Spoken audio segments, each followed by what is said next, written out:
Ang panalo dyan si Atty. Baligod. Kasi siyempre si Atty. Baligod may attorney's fee.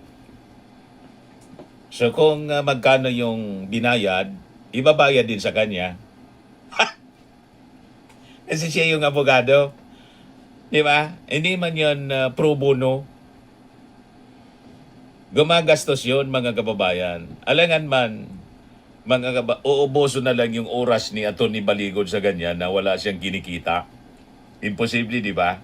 Siyempre may attorney's fee, may kung ano pang mga pabuya. Logi yung mga ginamit niya, mga kababayan. Maubos lang.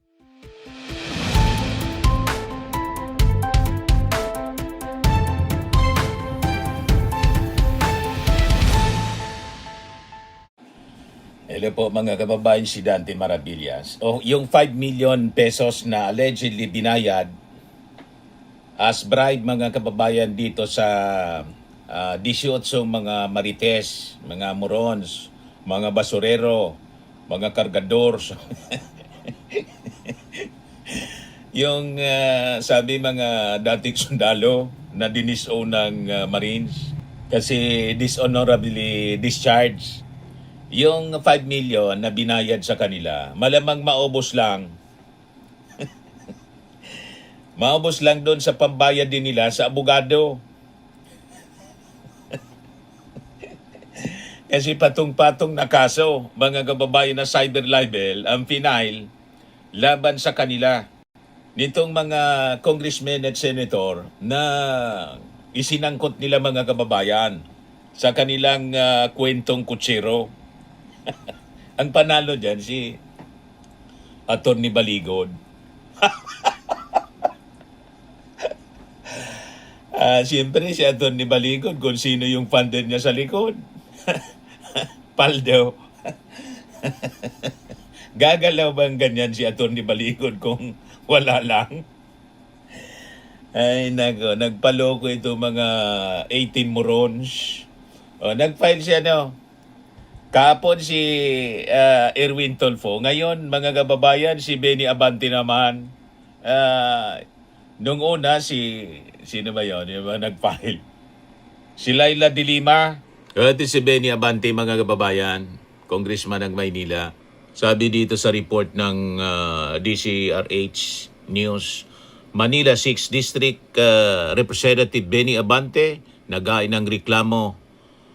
Nagreklamong cyber libel at libel sa Manila City Office of Prosecutor laban sa 18 Marines, 18 Maleta Boys ni Atty. Baligod. Yan mga kababayan. Ang panalo dyan si Atty. Baligod. Kasi siyempre si Atty. Baligod may attorney's fee. So kung magkano yung binayad, ibabayad din sa kanya. Kasi siya yung abogado. Di ba? Hindi man yun pro bono.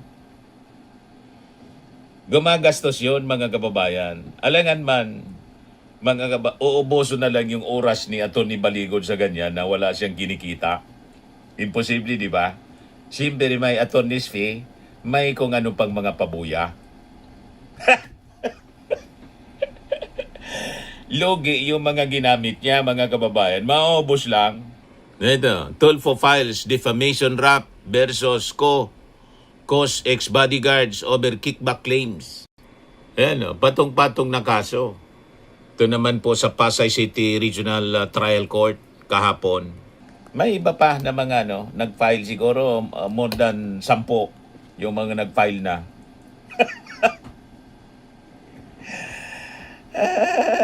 Sakit sa ulo yung pinasok na mga 18 kargaderos, mga kababayan. Nagpagamit kasi sila, mga kababayan. Pagkatapos biglang inabsuelto si Loren de Garda kasi kakampi na. Ano ba? Napakalinaw po yung yung pagsangkot.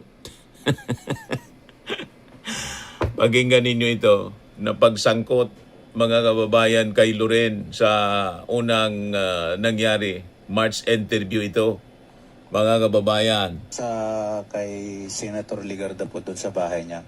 Sa Batangas. Forbes. Dito. Sa Forbes. Opo. Kasama po mismo si Kong Saldi nun, sir. Ano to, senador siya o congresswoman pa noong time na to? 2024 po yan, sir. 2024. Senador na. Senador na. Pag meeting niya doon, si boss, pagpasok nung lipo ni boss, binaba namin yung 2 malita. Napakalinaw, pagkatapos biglang binawi. O, ito yung pagbawi, mga kababayan ni Baligod. Anong sa affidavit na yan, gaya ng sabi namin sa affidavit, yun lamang ang naaalala. Pag nagpapaniwala ka pa dyan, iwan ko na lang. Affidavit na yan. In fact, marami pa pong iba eh. Ang sabi nga sa akin, sir, pwede mo Malinaw na hanap buhay niya. Sa Senado at saka sa House of Representatives, para kung mag-session sila, ay mamukhaan namin kung sino yung mga nakita namin na hindi namin maalala yung mukha o ang pangalan. Bakit?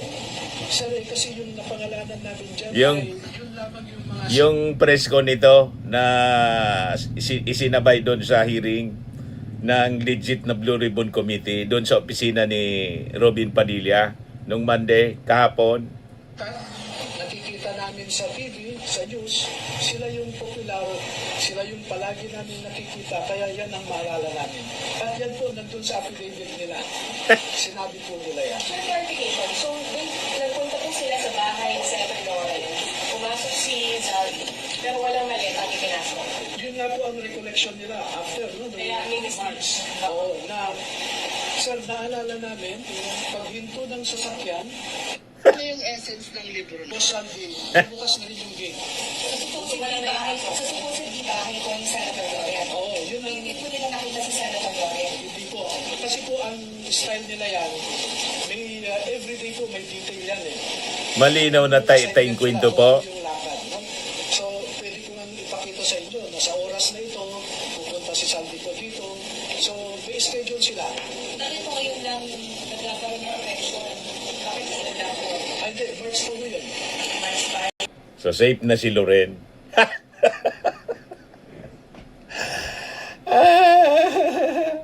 Mag-isip-isip kayo po, mga dating mga sabi Marines, mag-isip-isip kayo. Maubos lang yan na prinami sa inyong 5 million. Baka nga hindi pa matupad. O ngayon mga kababayan, ito yung development. Kasi hindi man po mga kababayan daw ibinigay ng full. Kasi baka kung ibigay ng full, yung 5 million, tumakas na sila. Hindi na magpakita. Di logi man si Baligod at yung mga nasa likod ni Baligod. Alam na ninyo kung sino nasa likod ni Baligod? Ito yung news update mga kababayan. Ombudsman Jesus Crispin Remulla sa 18 ex-bodyguards, they should submit individual affidavits.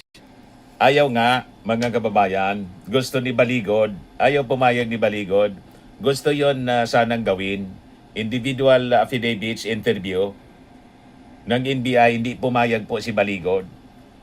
Kasi doon mabubuking mga kababayan, yung kwento nila, siguradong hindi magtutugma. Alatado pong kino-coach ni Baligod at kino-coach din mga kababayan tulad ni Gutesa, ni Marcoleta at ng mga DDS senators ni na Alan Peter Cayetano during the bogus hearing. Kaya sabi ko sa inyo, mga mainang nilalang lang at mga DDS lang mga kababayan maniniwala sa kanilang kwento. Tama po?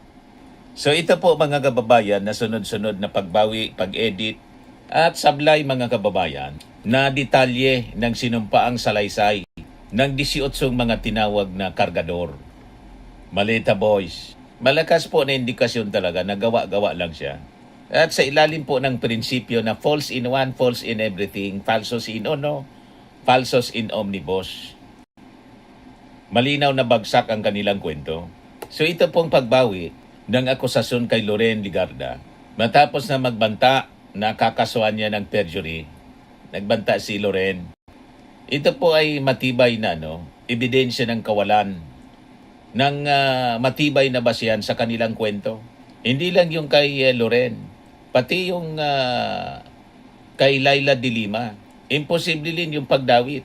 Sa kanilang unang bersyon, mga kababayan, isinalaysay ng grupo na personal nilang iniabot yung maleta kay dating Senador Laila de Lima sa penthouse daw ni dating Congressman Saldico. Ang malaking sablay, tulad ng kwininto na natin, si Laila de Lima nakadetain pa nung panahon na yon. Kaya imposible itong mangyari sa labas. Dahil nabuko po yung kasinungalingan, napilitan silang i-retract at baguhin yung script ng kanilang affidavit. So, pabago-bago yung kanilang mga testimony, mga kababayan, sa Senado. So, lumalabas, puro hearsay ang mga kwento nitong 18 Marites.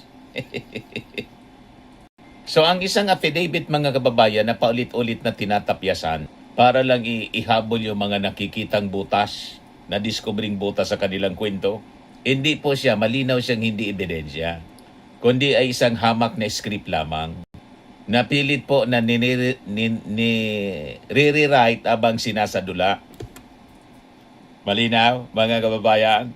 So, krimen siya po ng perjury at saka fabricated testimony na malinaw.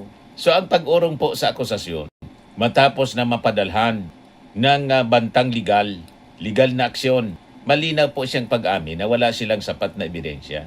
Ang pagsumpa, mga kababayan, sa harap ng batas, gamit po yung mga peking detalye, isa po siyang kriminal na gawain. Ang tawag sa kanya, perjury. So, kung maniniwala pa tayo sa kanilang mga kwento, iwan ko na lang. Puro sablay ang kanilang kwento, mga kababayan, na malinaw. Hindi ko nga maintindihan kung bakit pinapatulan pa ito ng mainstream media na i-cover itong si Atty. Baligod, pati itong mga 18 Marites na malinaw na nanggugulo lang, mga kababayan. At may gusto silang ma-achieve. Kung bakit nila sinisiraan sa pamamagitan ng mga gawa-gawang kwento itong mga senador at saka mga kongresista, lahat haros ng mga House Prosecutor sa impeachment ni Sara Duterte, sinabit po, mga kababayan, dito sa kwentong maleta nila. So malinaw na ang objective, mga kababayan, nito, siraan yung credibility ng ating mga House Prosecutors. Pati ng mga senador na hindi po nila kakampi. Di ba po, mga kababayan? So may official na rin na kumpirmasyon sa Armed Forces, sa Philippine Navy, ng ilan sa kanila, mga kababayan, hindi kailanman naging Marines. At ang ilan dishonorably discharged, na-discharge po sa trabaho dahil, mga kababayan, sa mga kasong kriminal. So ito lang po ay patunay ng grupong ito, wala pong karangalan na pwedeng panghawakan. Kasi po, yung mga taong walang tapat sa panunumpa sa kanilang uniforme po, hindi kailanman po magiging tapat sa kanilang panunumpa sa harap po ng batas. Kasi po itong mga taong ito wala ng trabaho, kapit sa patalim po. Kaya ginamit po sila, yun ang ating theory. Para lang makapaghanap buhay, kapit sa patalim nga eh. Di ba?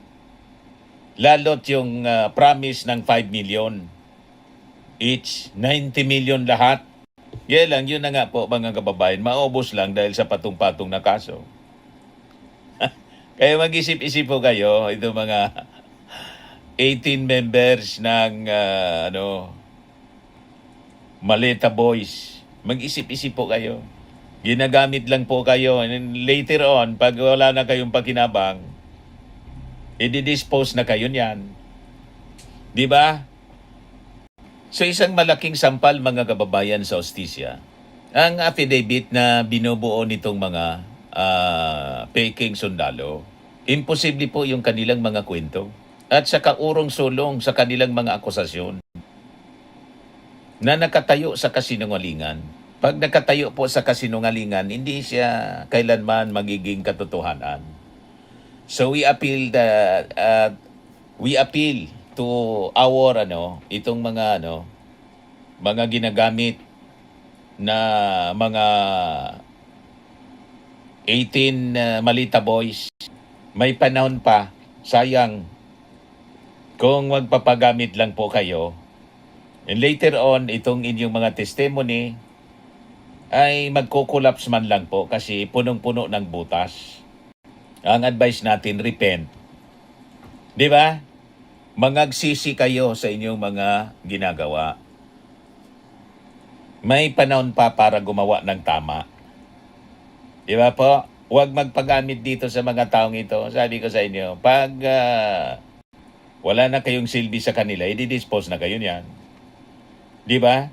Tapos kayo, nakaharap kayo sa patong-patong na kaso, yung pabuya sa inyo, maubos lang sa, maubos lang sa litigation. Lugi kayo. Nalagay pa sa peligro yung inyong sarili.